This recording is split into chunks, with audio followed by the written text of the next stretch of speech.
So the first group of marine mammals we're going to look at belong to the order Sirenia, and this includes manatees and dugongs. If you've ever seen a manatee, you probably think it looks kind of like an underwater cow, and they get the nickname sea cows for that reason. They also kind of get their name from the Odyssey. They're known as mythical mermaids, and that's the term Sirenia. And part of this is the fact that early on, when manatees and dugongs were first spotted or documented by humans, they were thought to be actual mermaids. And so sailors at sea who had probably been at sea for a little too long thought of them as a beautiful woman underwater. So, a little bit more about these animals. They're confined to mostly coastal areas. They like warm waters. So, in the United States, we see them in Florida and in the Gulf Coast, but they're also found in parts of the Indian Ocean in the case of dugongs, and along a little bit in the Atlantic and South America area. So, in the southern part of the Caribbean, you might see some manatees as well. Here in the United States, in Florida, we have the West Indian manatee. That's this guy right here. And then the dugongs are, like I said, exclusively found in the Indian Ocean now.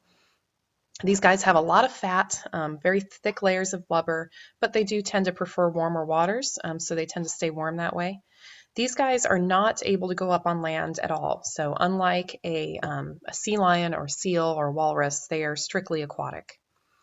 And they're kind of cute, kind of sweet looking. They have a face, that's like some would say, kind of like a little teddy bear or like a dog, but they're definitely sweet, slow-moving, very slow-moving animals.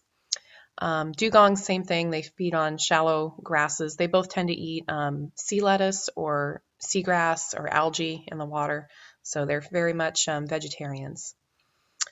So again, a couple different types of manatees that we see here. The West Indian manatee is the one that we see in Florida. Manatees face a lot of issues these days, mostly from being hit by boats, and that's what happened to this poor manatee here. You can see the propeller scars on his back. And I know living here in Florida, we see manatees all the time, and most of the time they have some form of scarring on their back. So manatees are suffering because of just simply getting hit by boats. They're not very fast moving, and again, they tend to hang out in shallow waters, and so that's also where people tend to be out boating, fishing, or having a good time on their boat. They may not see the manatee, and they'll run them over. So that's a problem. This manatee here, you can see, even lost a chunk of his tail to a boat propeller.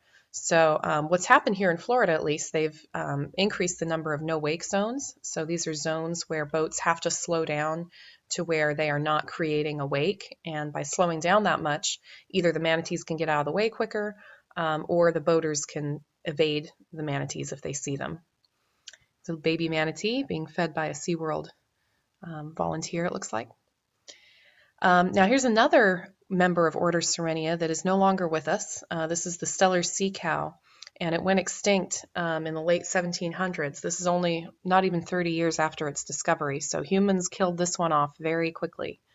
Unlike the other two species, or other two members of Order Sirenia, the Steller sea cow was Arctic, so you'd find this guy up in the northern areas around Greenland and Iceland. So this was a cold water dweller, and he was huge. I mean, enormous, much bigger than manatees or dugongs. And sadly, the Steller sea cow is now extinct. Okay, so anyway, that's it. This is just a short little blurb about the members of Order Sirenia. So again, you want to know some of the characteristics of them, what sets them apart from other mammals, other marine mammals, that is, and we'll move along.